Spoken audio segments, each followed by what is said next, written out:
Ecco, cari amici, siamo in questa località in mezzo al bosco. Qui c'è la leggenda del piede della Madonna. Siamo nel maggio del 1241.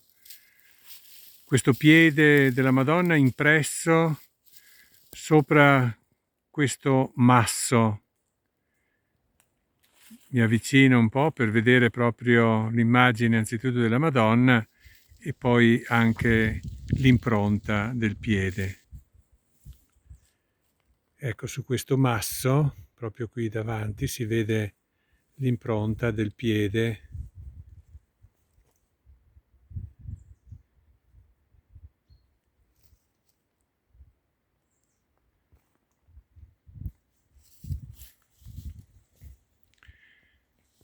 Frazione di Montaperta, frazione di Taipana. Ecco, allora vedete, insieme con me c'è il carissimo amico Giampaolo.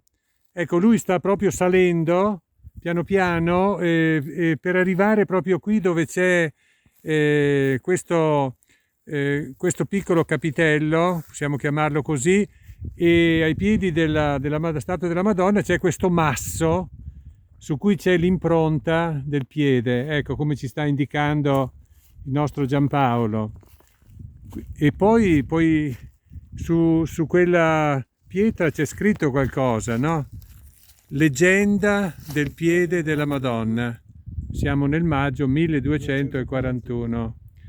Ecco, allora da questo luogo qui in mezzo al bosco, in mezzo a questa natura splendida, in questa giornata meravigliosa, ecco, da Montaperta un saluto a tutti voi. Buona giornata. Salutiamo il nostro Giampaolo. Ciao. Ciao, ciao, Ciao, ciao, ciao, ciao. ciao.